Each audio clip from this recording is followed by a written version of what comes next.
Doutor, na visão espírita, tem alguma explicação para esse desencarne, digamos, coletivo que está ocorrendo em decorrência da Covid-19? Seria alguma espécie de punição à humanidade? Como que é a visão do espiritismo em relação a isso?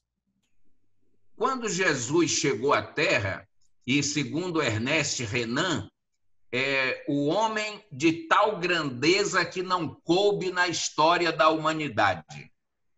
Então, Jesus, ao chegar, encontra um mundo primitivo, e a partir dele o mundo se torna um mundo de expiações e prova. Agora estamos caminhando no processo da regeneração social, ainda engatinhando.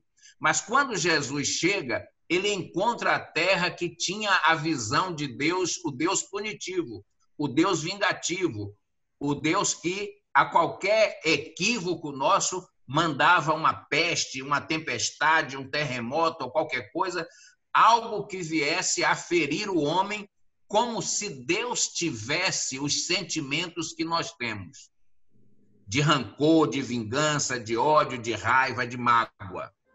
Deus, na visão de Jesus, ele traz uma outra expressão, o Deus Pai. O Deus Pai, como todos nós que somos pais, buscamos nos espelhar, é de ser alguém acolhedor, alguém que dá oportunidade. Um filho erra, a gente chama, senta, dá conselho, redireciona a caminhada. Isso é Deus. Nós estamos imitando ele, estamos nos articulando para chegarmos a um nível de perfeição que mais dele se aproxime. Então, Deus não é vingativo. Em nenhuma das suas abordagens com a humanidade, ele o fez por vingança, e sim por oportunidade de que nós nos realinhássemos ao progresso espiritual. Então, essas oportunidades, mesmo que de mortes em massa, nós sabemos que morre muita gente todo ano, mas existe um processo que nós precisamos dividir. Aqueles que morreram porque a doença veio e estavam programados para o retorno à pátria espiritual, aqueles que morreram pelas nossas negligências, vamos dizer, todos os países do mundo estavam desorganizados para qualquer uma desses eventos de pandemia.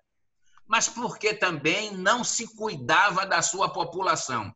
Vejamos que nós temos no Brasil o SUS, a melhor política pública de saúde do mundo. No entanto, nos Estados Unidos nós não temos. A tentativa que se teve de copiar esse modelo virou gracejo aqui dentro do Brasil e lá foi interrompido pelo atual presidente dos Estados Unidos. Então, a população em si está ao desamparo do Estado, ao desamparo da sociedade. Está ao Deus dará, digamos assim, que Deus nos dá a oportunidade, nós é que malversamos. Então, se essas mortes se fizeram porque nós fomos negligentes, não aparelhamos as nossas instituições para corrigir isso, este é um problema. A falta de leito, a falta de respirador, a falta de condição, a falta de médicos melhor distribuídos nas áreas de menor recursos, esse é um problema do nosso egoísmo. Por outro lado, há uma outra questão. A vontade de ganhar dinheiro e o desespero para que as pessoas estejam no trabalho. Quem é que vai para o trabalho no coletivo, no ônibus, no metrô?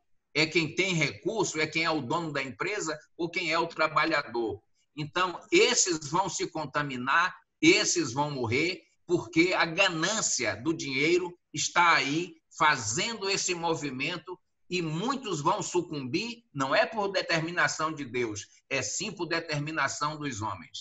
Então, nós vamos ver o seguinte, como isso veio nos ensinar a solidariedade, o amor, o altruísmo, a fraternidade, nós precisamos parar e entender. Se tivéssemos feito uma parada de todos os trabalhos durante 21 dias, no começo de tudo isso, nós teríamos tido melhor resultado do que temos hoje. Se nós tivéssemos nos amparado em equipar os nossos hospitais públicos para receber a população que vai adoecendo aos poucos, de maneira mais amena, achatando, como se diz, a curva de adoecimento, de contaminação, nós teríamos melhor amparo para essas pessoas. Muitos estão morrendo, não é da gravidade da doença, é da falta de estrutura, é da falta de hospital, é da falta de transporte, é da falta de leito, falta de respirador e falta de profissional capacitado para socorrê-los. Então, longe de ser um problema de Deus, é um problema dos homens que tiveram ao longo desse tempo conhecimento e recursos financeiros e não direcionaram ao melhor caminho. Certo. Doutor, há algum ponto em comum com outros momentos trágicos do mundo, nesse momento? Nós tivemos. Eu, na minha formação médica, há uns 40 anos atrás, eu tive a oportunidade de participar da epidemia de meningite, que vocês dois que são muito jovens não participaram, sabem apenas por história e ouviram isso muito recentemente nos canais de comunicação. Mas nós tivemos, e aí eu não participei, e estamos ouvindo aí muitos idosos que se recuperam da Covid dizer que também passaram pela gripe espanhola, não é? Nós temos, de há muito tempo, desde os tempos antes de Cristo, nós temos as pestes, que eram ditas como castigo de Deus e também não eram. Eram motivos de desenvolvimento da humanidade. Então, todo esse reciclar de espíritos, morre aqui, nasce acolá, morre hoje, renasce depois, Kardec coloca como a lei nascer, viver, morrer e progredir sempre. Tal é a lei. Então, nós vamos voltar ao mundo terreno, vamos voltar ao mundo espiritual. Esse movimento do berço e do túmulo vai sempre ocorrer com o objetivo da nossa autoperfeição. O que nós vamos fazer aqui durante esse período que temos, o olhar que nós teremos para a vida, isso vai diferenciar a qualidade do mundo em que vivemos. Quando nós perguntamos que mundo vamos deixar para os nossos filhos, ou que filhos vamos deixar para os nossos mundos, é isso que nós precisamos ter um olhar diferenciado. É a qualidade de gente no tocante ao amor, à fraternidade, à solidariedade humana, ao respeito às coisas de Deus. Doutor, nesse momento, uma última pergunta para a gente encerrar. A gente já chegou ao tempo da nossa entrevista. Uma última pergunta. Nesse momento, nós devemos acreditar mais na ciência, com a descoberta de medicamentos para tratamento da Covid e também da tão esperada vacina de cura, ou na fé de que Deus irá nos salvar dessa pandemia? Olha, Deus nos salva através da ciência. Ele nos dá o problema, mas ele nos dá também a solução. Então, nós temos aí no mundo inteiro grandes cientistas, pesquisadores, nós temos epidemiologistas que fazem estudos do acometimento da população, da via de transmissão, dos caminhos de transmissão, daquilo que é possível prevenir. Nós temos os cientistas que pesquisam as vacinas, os cientistas que pesquisam as medicações, os médicos que fazem essas aplicações e observam os resultados para convergir em estatísticas para que nós possamos verificar os caminhos que temos. Então, resumindo para a sua pergunta, nós precisamos confiar em Deus através da ciência. A ciência é um instrumento que Deus nos coloca na mão para resolver os nossos problemas aqui na Terra. Ótimo. Dr. Luiz Augusto, muito obrigado por ter topado conversar com a gente, falar um pouco sobre essa relação, essa ligação do espiritismo com a medicina, da fé, né, com a ciência.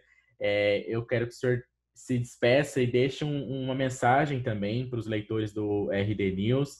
O que a gente pode esperar aí, principalmente, acho que uma mensagem especial para as famílias que estão perdendo, que perderam pessoas também em decorrência da Covid-19. Muito obrigado. Eu que agradeço em nome da Associação Médica Espírita de Mato Grosso e do Brasil, e quero dizer a todos nós que Jesus está no leme, Jesus está no comando, e é esta visão que nos deve permitir seguir em frente, sabendo que para aqueles que retornaram através da morte à pátria espiritual, Jesus é o acolhedor. Para aqueles que estamos aqui, Jesus é o suporte. E que a ciência está por ele comandada para que encontremos caminhos da nossa trilha melhor dentro desta nova experiência.